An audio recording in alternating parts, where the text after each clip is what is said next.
Hi, this is Nancy with Quilting with Nancy and On Point TV. Thank you for joining me on my YouTube channel.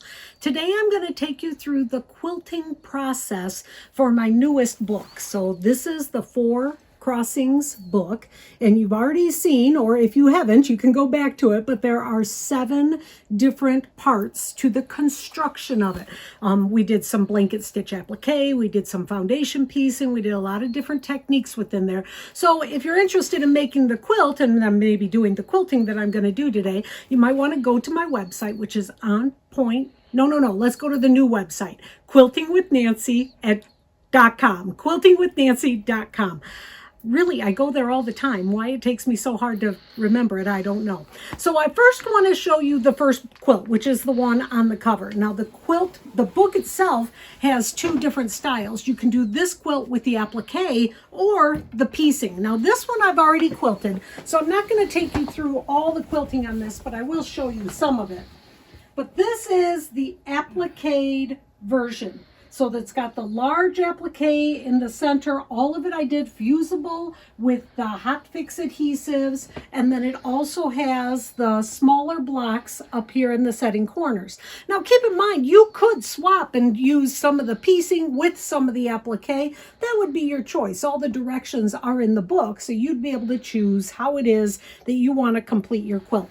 So I do want to show you just some of the quilting that I did on this. We're not going to demo the quilting that I did on this version, but we will do it on the pieced version. So as you see here in the applique, always with the applique, the first thing that I do is I outline each individual element in the applique. So I did that with a teal colored thread, so it was matching the teal colored background. Then I did just simple meandering to fill out the background. But I did have to do some quilting in the larger elements. So here on the big flower, I went around the tiny circle. Then I went with the green thread around the red flower. Then I did with the green thread again, I did it halfway because that would have been an awful lot of unquilted space. And as you can see, I like my quilts a little heavier quilted. And then I did that with the dark blue. And I did that same type of idea in the smaller squares with the applique. On the large blocks, so these large squares, I'm going to be using ruler work today. I've got one of my rulers to do a cool design, but with this I did not do a ruler. I just did large curved lines. On the section that I call the crossing blocks, I did kind of a double feather in there. So that was, really the basics of this one. Oh, and some of these, the large section here, I did what I call swirls with points. I did that same design on the border. All right, but that is not exactly what we're going to do today. So this is the applique version. Let me put this somewhere so Athena doesn't trip over it. What we're going to work on today is the pieced version of it. So I'll just hold it up just a little bit over here because it's not completely quilted. We want to do some more of that today. So this is one quadrant of the pieced version, it's got a large center block there that is all pieced using half square triangles and flying geese, and then it has the square and a square blocks here that I give you 2 directions for. One doing just precise piecing and the other version doing foundation piecing. So you can choose. So these are the quilts that we're working on. This is the 4 crossings. And like I mentioned, the pattern, the book is available on the website. All right, so let's set that over there and let's get to work. So we're going to start by working in the this background section, this larger background section.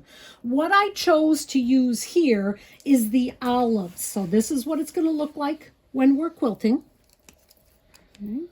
And this is how we're going to do it. And the idea, remember with my machine quilting technique, I always draw it first and then I'll start doing the quilting. So I'm going to do the olives. Now the olives are similar to just a loop-de-loo where you could just take and do loop-de-loos going one way, some twice this way.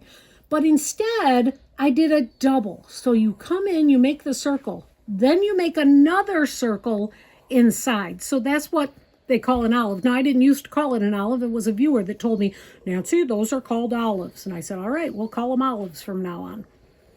And so I'm just going around. Now, sometimes I did 3 like that.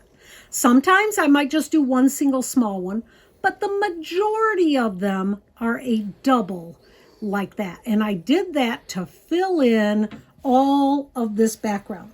So I'm going to load 1 thread, but for the most part, I'm just going to be quilting, and we will cut when I'm loading my thread.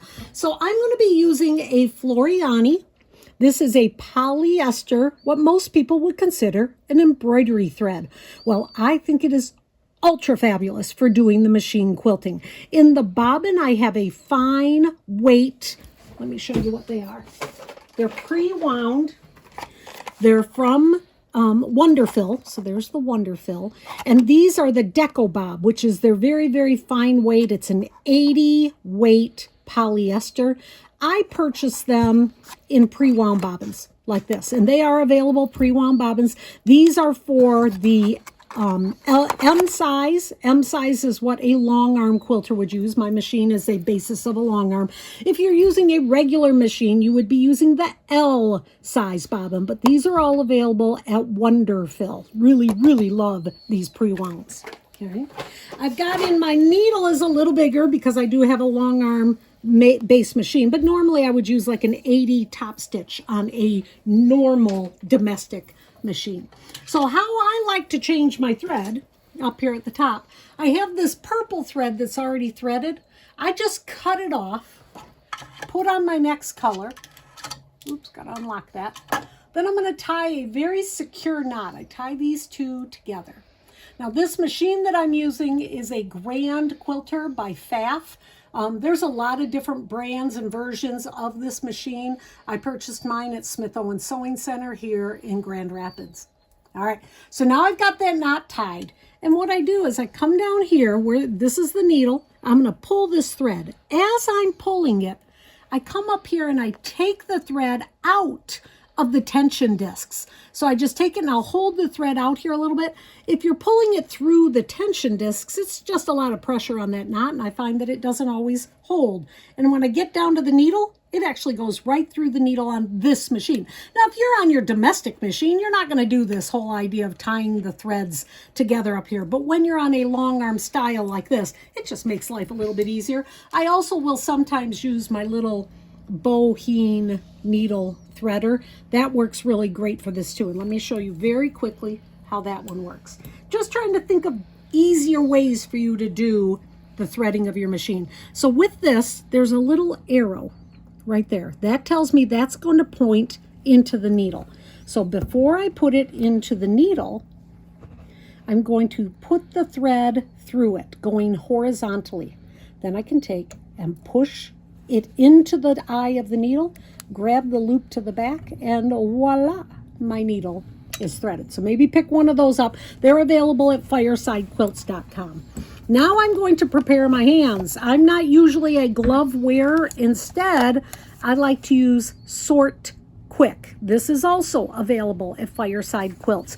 And what I love is not only does it make my hands kind of sticky like a Post-it note, but I love the shape of this. It's kind of this egg shape, so I can cover my hands just with a couple of swipes. So the stuff actually lasts quite a long time.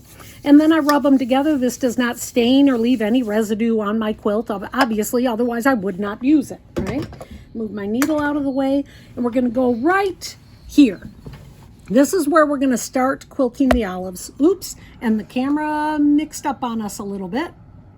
We're good. All right, I am going to be working with my machine on the stitch regulator. With this machine, I can choose to do manual or stitch regulator. First thing I'm going to do is bring up my bobbin. So I take my needle down, my needle up, bring the quilt forward, and there is my bobbin thread. So I like to know where my bobbin is at all times. So now I can hold my top thread and my bobbin thread, take a few really, really small stitches all in a row, and that'll make my knot. And then I'm ready to do my olives. So just going around twice. Sometimes making them a little bit bigger. If I make them really big, then I'll do 3 loops. Some of them are going to be maybe a little bit more elongated. elongated, but I just thought I wanted something a little bit different on this quilt instead of just normal, you know, stippling or something like that. So I thought that was really fun, just kind of going around creating these little loops like that. Now what's really cool is, let's say that you go and let's say I'm way over down here, but I've got to get back up to the top. You just kind of go right next to or on top of your existing olive and then come on over and make your next one. Let's say, now I haven't done this, but let's say, ooh, I forgot a spot all the way back here and I'm already here.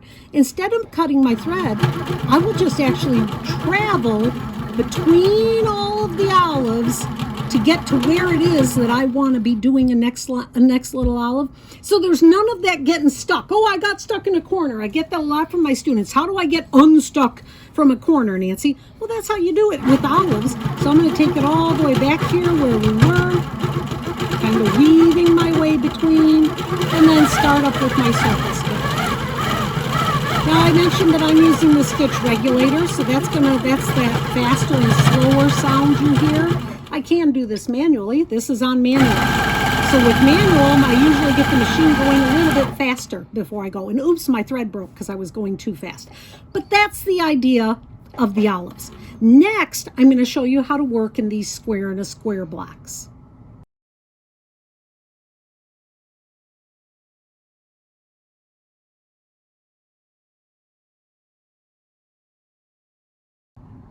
All right, now we're going to be quilting the square in a square block. And I've got to tell you, I've never done this particular quilting design in a square and a square block. And I am just absolutely positively in love with it.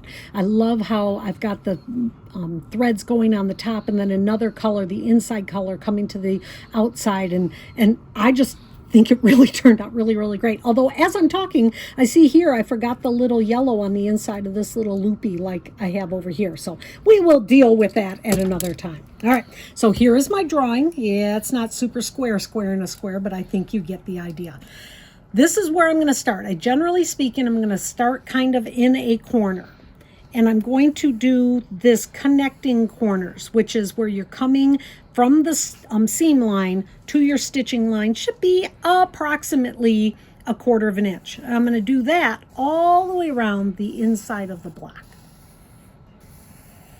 Okay. Now I'm going to work to the this next sewing line here, the next seam line. As I'm doing it, what I'm going to do is go halfway, meeting up with the point where that seam line matches. Then I'm going to do a loop. Then I'm going to do connecting corners. Then go halfway and a loop, connecting corners. Little bit, when you're doing this loop, don't start the loop like I started here. Don't come back on it. Instead, cross over to the other side. So what that does is then the thread crisscrosses here and you get a better connection. So one more time as I go here, I'm going to go to the other side for my loop, then continue. So that would be my first color. All right, so I've got 4 colors in this. My next color in this quilt is gold, but I'm going to use this blue. I'm going to do that same idea, but this time I'm going to do the connecting corners here, but when I hit this middle, I'm going to come in and do 2 little lines right in the middle of that existing loop from the red. So that way I'm bringing the colors from the inside into the other colored block.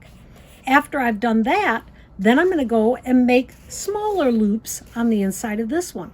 Same way, coming to the middle, making a loop, connecting corners. Coming to the middle, make a loop, connect the corners, middle, loop, and corners. Okay.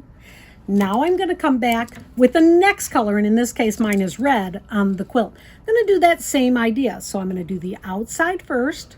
When I get to the middle, come into the 2 loops with your new color.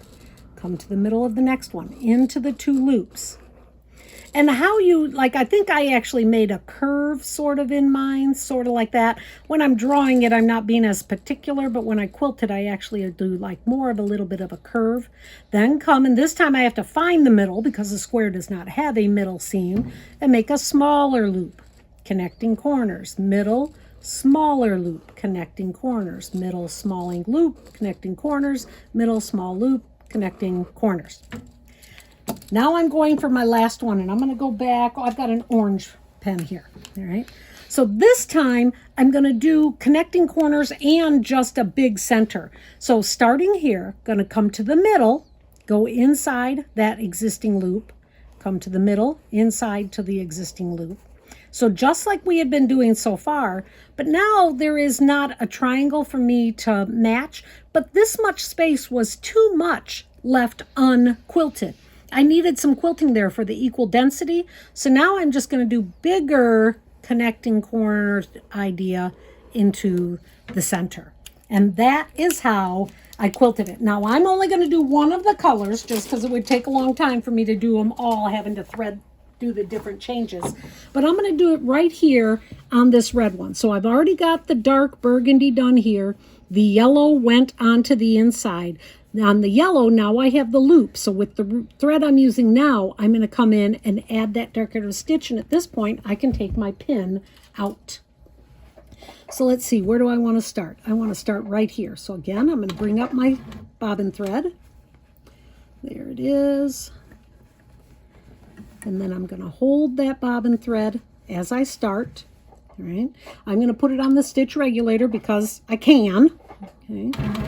And I'm going to go slowly to that center loop from the gold. Now I'm going to go into the gold loop, bringing the color from the inside square into the loop. And again, kind of give it a little bit of a curve maybe. Inside the loop. Athena's trying to get the very best shots she can. I am using a bamboo batting this time. I used a lot of cotton, a lot of wool, but this time I'm using a bamboo. So now, before I can connect to this last one, I've got to do the inside around. So I'm going to go to the middle, cross over, do a loop, come back to connect corners. To the middle, do a loop or a teardrop. I guess it might be more proper to say a teardrop because they are sort of teardropped. And one more of those, and those will be filled in with the green when I come back to do the green. Now I've gone all the way around and I can do the final up here at the top, ending with my smaller stitches. Then I'm going to bring my bobbin to the top. So I pull it away about 6 inches, bring it forward, take one stitch down, one stitch up.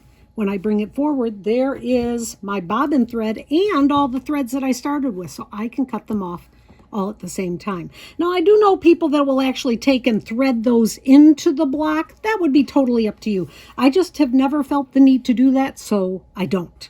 All right, next, we're going to be quilting the border, and this is what the border is going to look like. So for the border, let's start with our drawing. Sorry, I think I just put the paper right in front of Athena. Okay, and the reason I want to do this one is because this actually starts with the thread that I was just using. So let me get my black thread. We're going to do a feather with some hyper quilting. So if you can see here, the feather is done with the dark burgundy, just one after another, and I did kind of an open feather. I wanted to leave myself some space.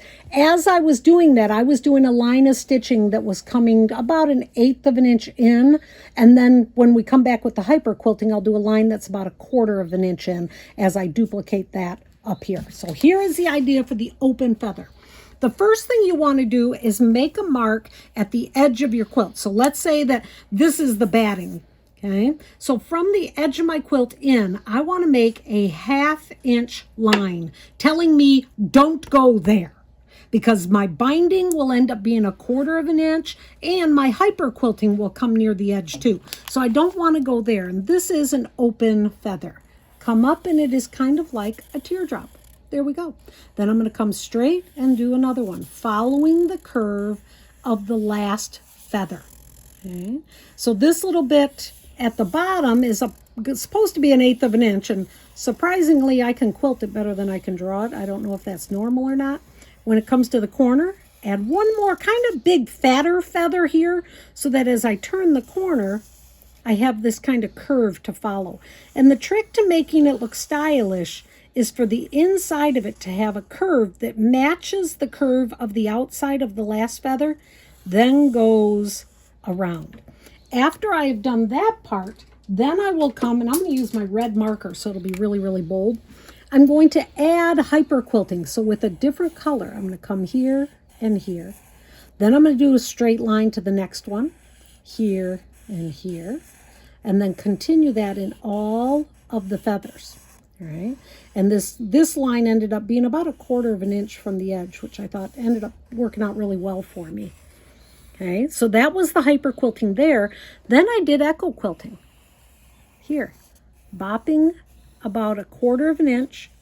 And after I got that done, I just felt like it needed more, so I did another line of hyper quilting, being sure to keep it from that 1/4 inch ledge. I could pass the 1/2 inch, but don't pass the 1/4 inch because I didn't want that to end up in my binding.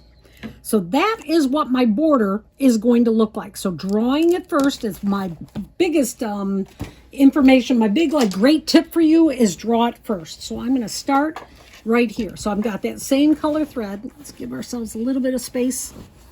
All right, how's that? Can you see it? All right, and here is my drawn line. That's my 1/2 inch drawn line, keeping me from my binding edge. Okay. There. Got my top thread. I'm going to take some tiny stitches to begin with, and then go. And so here is my open feather. And this 1/8 inch line, that's already there. That's my my ledge quilting. So I'm just coming down until I hit that ledge, that little on the ledge quilting that I did, and then back to a feather. So they're not really closing at the end. Oops, I went a little close to that 1/2 inch line, but I'm going to that on the ledge quilting that I did, keeping myself away from that 1/2 inch line so that I will have enough room to add that 1/4 inch hyper quilting. And I also do have, I've got plenty of fabric here to hold on to. I did trim my batting closer because bamboo batting has a tendency to leave little pieces, lints on the quilt, so I just cut it back a little bit. Now I'm going to do my next one, but this is not my corner one. That's just getting me down into that border. Now I'm going to do my corner. So I'm going to come up very near that 1/2 inch and make this one a little bit wider to my left. So as himself, he's not as pretty of a feather, but that's what gives me the angle to do my next feather going in the other direction.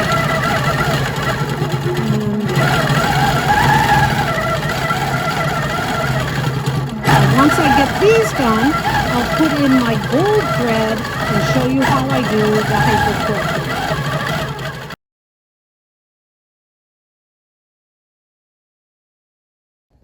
So I've got the first part of the feather done in the dark burgundy color, and now I'm adding the hyper quilting. And I want you to see on my machine, so this is a larger, kind of long arm style machine. My foot has it's got this back edge here. This, I'm going to make the gold actually end up creating a line that is going to be this distance as I go and add the decorative stitches to the inside. So let's move on back a little bit and then we can do that. I don't know. Yeah, I don't think we can have a camera right there, although that would have been nice, but I think I would have hit it the whole time. So here I'm following that line, keeping that distance from the edge. As I get to my feather, I add 2 curves, and I am trying to be running when I'm going back onto that little bit of hyper. I'm trying to stay right on the line. It won't always happen. And when it doesn't, I go, well, there you go. Doesn't bother me. I'm not one to take out quilting. If I decide I don't like my quilting design, I am much more likely just to add more design to it until I do like it. So, but that's me. You can take things out if you want. So you see how I'm creating just this little bit more color. When in doubt, add more color to it. And this, I thought this was really cool. Now the feather was fine by itself, but adding a little bit of hyper quilting it makes everything look just a little bit cooler. Now I'm going to continue these 2, and then we'll come back and I'll show you the little echo quilting on the outside. So with the hyper quilting done on the inside of the feathers, now I'm going to do this echo quilting around it. I'm just going to do the first line, but the second line was just approximately 1/4 of an inch or the distance of your foot, depending on your foot. And I'm just going to follow the feather with my foot being that distance away from the foot, and that's going to echo it around, which is just going to make that feather stand out a little bit more. And I do want to be sure that with this, I'm staying at least 1/4 of an inch from the edge, so that well, actually 1/2 inch from the edge in this case, because my next one needs to be 1/4 of an inch from the edge, so that I can put my binding on without cutting off the tips of my feathers. So when we come back, we'll be working on the on-point squares in the border.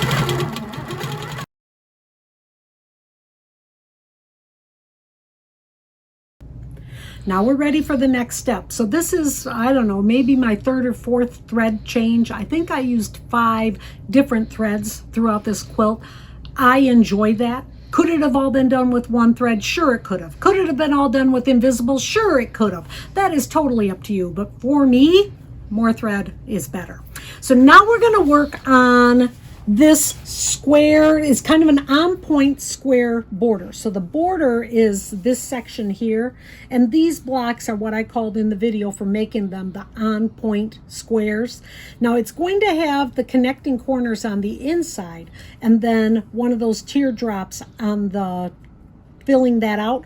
But before you can do that, you need to do your stabilizing quilting. So here you see with the green thread, I've gone along and outlined each one of these red threads, and I want to show you how I do that before we move on. So I'm going to use, this is one of my straight rulers for using with ruler work. Now this particular one happens to be a creative grid. It's called Slim, and it's by Angela Walters, who is one of the more popular machine quilting teachers on YouTube. So you can find out more about that, but I picked this one up just at my quilt shop. And then I want to make it a little bit not slippery. So I'm going to add some of this Grippy. This is my new favorite little tool. The Odif are the people that make the 505 basting spray that I use all the time. But I had never tried the Grippy before. But for some things, I'm loving it. And for this in particular. So I'm just going to take, and off screen, I'm just going to spray it. And that's going to make it a little bit stickier, make it a little bit easier for me to hold on to it while I'm doing the quilting. All right, so we're going to start down here. I've already done it here. So we're going to start here, and I'm going to use the ruler to make these straight lines. Now I'll just do a couple of them. So I first got to get my thread, of course, bring my bobbin to the top, and go down where I want to start, right there. Now with the rulers, what's important is that you're holding the ruler where you want it to go, and as I'm pushing it, I'm conscious to constantly be pushing the foot next to the ruler, and I am using my ruler foot this time. I do have 2 rulers with this machine. This is my open toe foot. You see it's got an opening, and that is what I usually do most of my free motion quilting with. But with this, because I'm a ruler, using a ruler, this is a closed foot. Now these are also available for all domestic machines. Just talk to your quilt shop owner and find out about the rulers. So I've placed it, it's got that little bit of a grippy, and I'm just going to be pushing it next to the ruler until I'm where I want to stop. Then I'm going to flip it to the other side. Position it where I want it, so I make sure I stay on the green. Push the machine toward the ruler so it stays sharp. Then I need to cross to the other side, so right to here. Now I'm going to again get that ruler right next to it, pushing the foot next to the ruler. And this is something that takes some concentration. It really is not as easy as it looks. Now, if you were doing this on your domestic machine, for this little part here, you could just be using your walking foot. Just don't do it free motion. Well, with this, I can't do that. I can't do any walking foot with this. So that's why the ruler work looks really nice when I want to have a really, really straight line.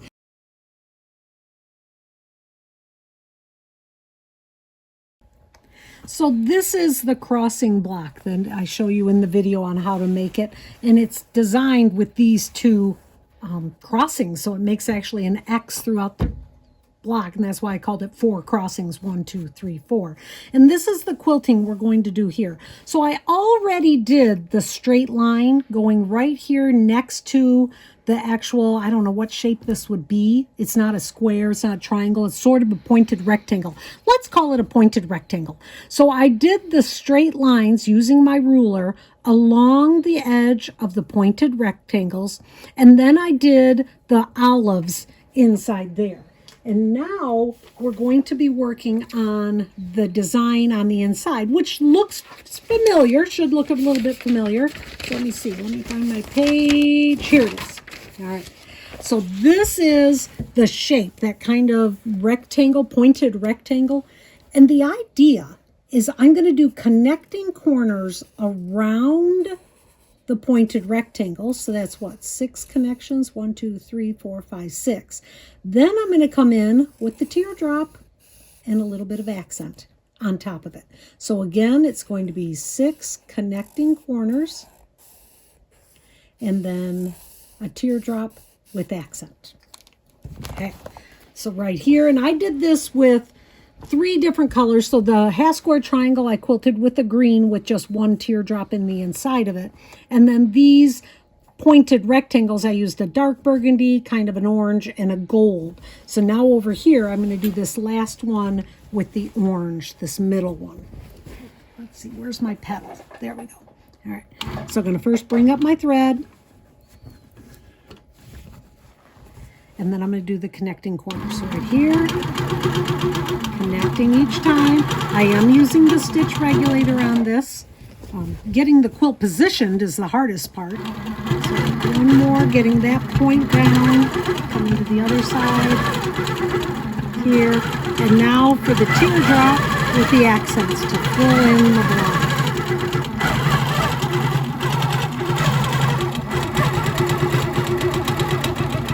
There we go. So that little guy is done. And the last one we're going to do, if you want to just scooch right over here, is we're going to use the large curved ruler and do some ruler work on this large design.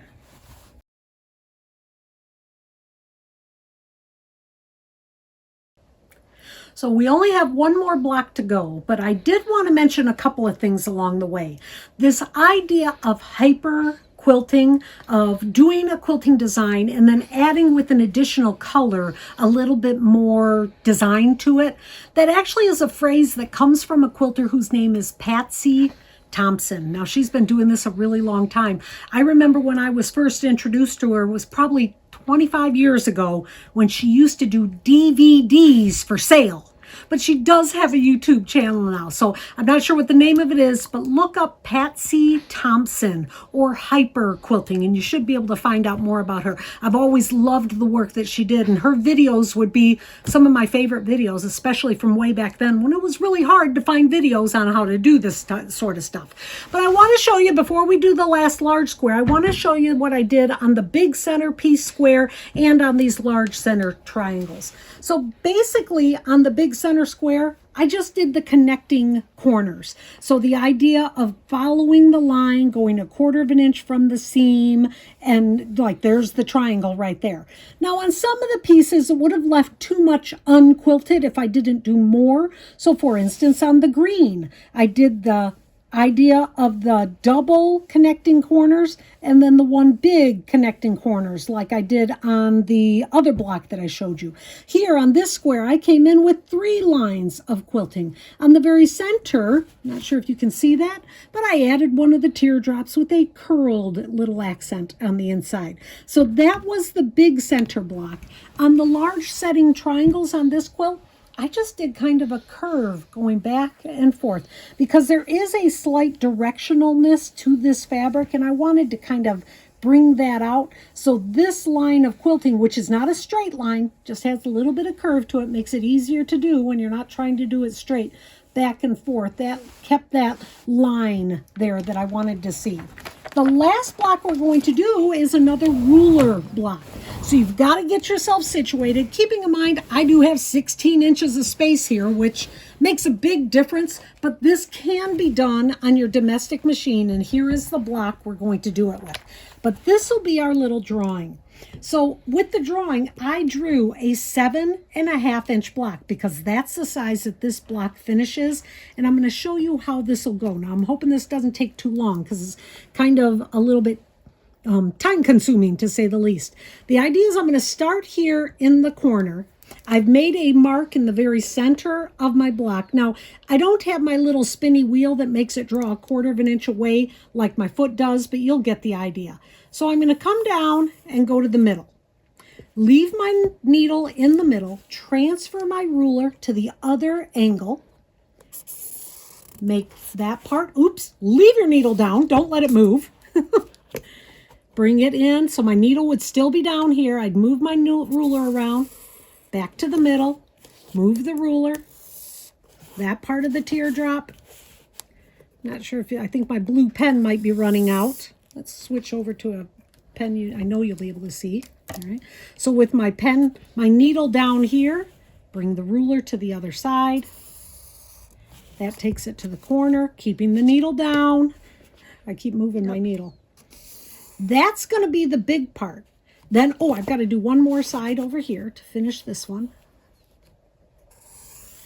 Okay. Actually, I think I start in the middle now that I think of it, because then you get to do, there are 4 sizes on this particular ruler. This is one from EZ, www.quiltersrule.com. This one, I don't know if she has a name for it. With fabric gripping action, but this is kind of a little design. There's a lot of different things that you can do with these. Oh, this way? Okay, that way. You can do just a curved border like down here. Here's another kind of cable border, but this little flower up here is what I'm trying to do now. So I've used the big part. Now I'm going to go to the next size. There are 2 other sizes I'm not going to use today, but I'll use it another time. Now I'm going to add this little guy to the middle of the big one, because that space was just too much unquilted for my design. I like it to be a little fuller. So I'm going to add this small one in the same idea, kind of going around, keeping your needle in the down position so then you can follow. Move your ruler with your needle in the down. It's easier with the quilting again. Okay, so I doubled up on those, and then I also used the small to make another one that comes to the outside here. All right, so it's actually 1, 2, 3, 4, 5, 6, 7, 8, 9, 10, 11, 12 teardrops in the one block. This is how it goes. All right, let me get everything cleaned out of here. Here is our space. I do need to make a center mark, so I'm going to take my pin out. I'm going to draw for myself a center mark because I need to know where that's at. Right there, and then this is the center line, so I know that is my middle. And we're going to start in the middle. So I'm going to come right here to the middle. There. Bring my needle down and up. Oops, lost my thread. Here, let's move this. Can you do that, Athena? I'm going to try to just tuck under. There's my needle. So I can best it. So now I'm using my ruler. I already did the grippy on the back of it so that I know it's going to stay generally pretty stationary. I want to go right in the middle with my needle in the down position. Then I can push my ruler right next to it, and I'm going to take it right up here to the corner of this. Now remember, concentrate on pushing the foot next to the ruler. So as I'm going, I'm keeping the foot next to the ruler. You know, you're somehow there. I'm sorry. It's kind of difficult to get the camera in here and keep the fabric moving at the same time. Okay, now I bring it up to the top. Oops, I'm spun over. There, the grippy's on the other side. Oops, now I got the wrong size. Okay, here I go, right back to the middle, pushing next to my ruler as I go. I'm to the middle. Now I flip the ruler around to the other side so I can jump on over. Oops, my tails are in the way. Those are things I normally concentrate more on. Pushing it next to the ruler. Up to that point. Flip the ruler around. Come on down. And there, I'm not sure if you noticed, but I've got a jiggy right here. It's because I wasn't concentrating on keeping the ruler, the foot next to the ruler. All right.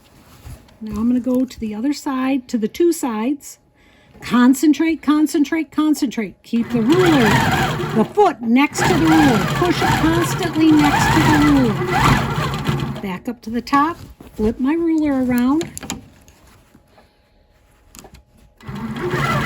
Push to the ruler, push to the ruler, push to the ruler. And then one more with the large size, and then we'll do a couple of the small ones. And so with these, with this ruler, it does have this mark here that I want to line that up on the very, very point. And push, push, push, push to the ruler. Now, ruler work is much more difficult on a full quilt than it is on just a block, which is why I showed recently the idea of using the rulers when you're doing a quilt-as-you-go type project, because then you only have to do the ruler on the small block. So there's the first part done with the 4 large. Now I'm going to do the smaller one, and I'll just do a couple of these, and these will come to the inside. They actually line up right on the line and stuff. And we're having some camera issues because Athena's trying to hold it up, get a close shot, but yet not impede my quilting at the same time. So just know that the struggle is real. I'm going to come to the other side, do one of these, push to the ruler, stops right there in the center. So now I've got this double teardrop in the flower. I tried it just with the one large one. There just wasn't enough quilting. After I got all 4 of those done, now I'm just going to do one of them coming out here to the side. So I'm going to find the middle of that, and it'll kind of overlap in the middle till I get to the point, flip, and turn. And without a doubt, the hardest part is concentrating to keep the foot next to the ruler.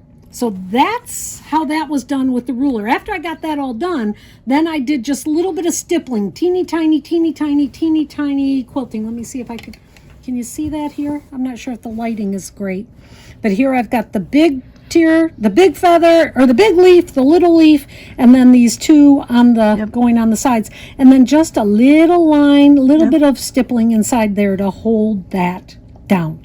And then I was done. Got to put a binding on it, throw it in the wash. Then I would call this project done. So again, the book is the 4 Crossings book, applique and piecing. There's, I think, 6 or 7 videos that take you through all of the processes of all of the different piecing techniques, and then the book to follow along with it. Thank you very much for watching this series. I hope that you enjoyed it. I hope you learned something new. You never know what you're going to learn when you're watching some of my videos. I always try to put a lot of detail in everything so that you're never going to say, I wonder how she did that. I try to talk you all the way through it on all these little details, so I hope you appreciate that. Share the video with your quilting friends. Like it, leave a comment, all of that good stuff. And keep in mind, I do travel and teach. So if you are part of a quilt guild or part of a quilting convention, something like that, like the AQS or something, I do teach at AQS pretty regularly, but I love traveling to guilds and meeting other quilters. So keep that in mind also. Any questions, contact me at my email, which is quiltingwithnancy@gmail.com. Doesn't get any easier than that. Have a great day.